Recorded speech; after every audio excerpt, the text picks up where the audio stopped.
cramped to have 2 or 3 training tables. Now it's very spacious. You can have, I don't know what it is. They've got probably 5 or 6 training tables where you can do all the taping of ankles and examining injuries and that sort of thing. I mean, it's just, you think about just the training space that they have, including, by the way, a lot of really good food options for the players, from protein shakes to Gatorade bar to all kinds of stuff available to keep them as healthy as possible. But that training and just even the snack area, not the cafeteria, which is upstairs, that whole thing is probably about half the size of Winter Park total. So, yeah, I mean, the amount of space that they have out here at the Egan facility is incredible. And I think fans are going to get a little bit of a sense of it because of the outdoor fields during training camp, where you've got 4 full fields, 2 of them are heated underneath. You've got a full stadium, and then you've got a full indoor field. But when you just, like, I remember talking to people as they're building this facility and saying, good God, that thing is massive. And it is for, what an NFL team. You mentioned Kevin Warren saying it's still kind of a, it's not a huge corporation, and it's not. I mean, it's right about 200 employees right now, but they've done things right here, and I think they also have the ability to expand here as the NFL continues to expand. Let's hit on 3 more quick topics. Again, if you get a chance to download before you listen, we'd appreciate it. Find all the shows at talknorth.com. Follow us on social media for the links that we send out for all the shows. And if you'd like to sponsor this program, you can email me, jsouhan47@gmail.com. Or if you'd like to sponsor any of the shows across the platform, we appreciate it. One thing that's really changed is player personality, because back in the day when I covered them, I think NFL players probably dealt with a lot of undiagnosed concussions. They were in pain a lot. They knew that they were living on, unguaranteed contracts. They felt desperate over their job security.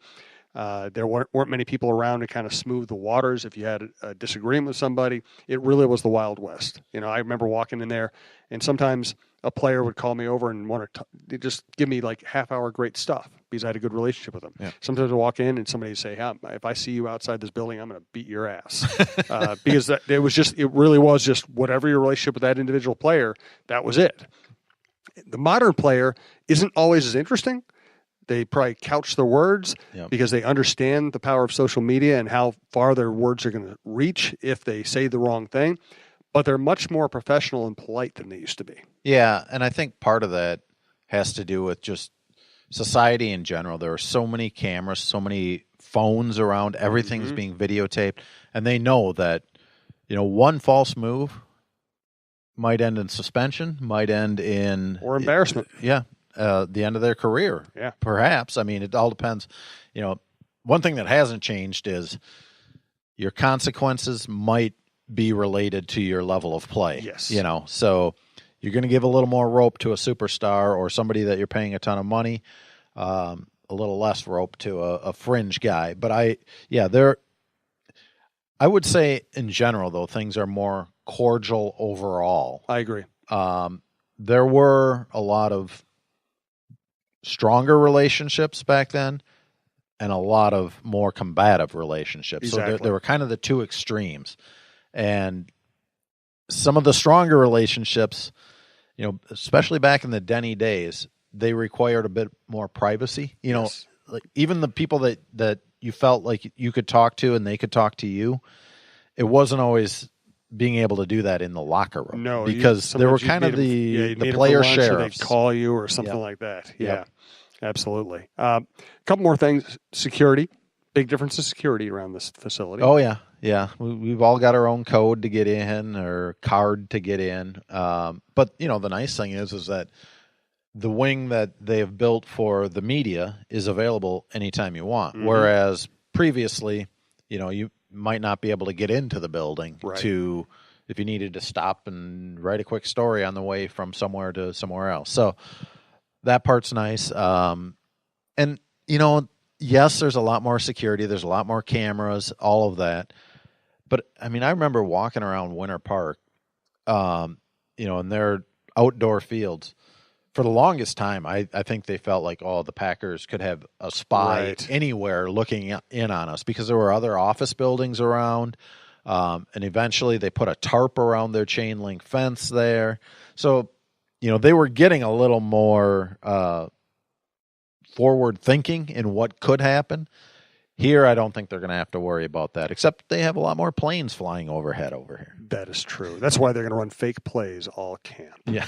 Well, that happens every camp. Exactly. Really, in every camp, you see some plays and you go, oh, that could be really interesting. And then you never see it. Yeah, it's almost never that you see those plays. And now the Vikings have a museum and a team store on site, which are also new developments. Yeah, I think this is going to be a pretty good deal for fans because – you saw, like in Lambeau, their big atrium where they have their, I don't know what they call it, Packer Pro Shop or whatever it is. I have not been to this new Vikings museum yet. It's not completely finished. I think it should be by training camp. But the fact that, so when training camp hits, basically the schedule, and it varies a bit from day to day, but basically the schedule is 10:30 to 11:30, walk through in the morning. And I think it's 2:45 to like 5 o'clock, 5:10, practice in the afternoon.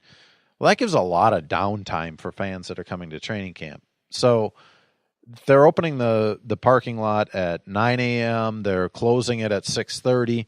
Well, you can walk around the museum. That's something that I think fans will enjoy at least once.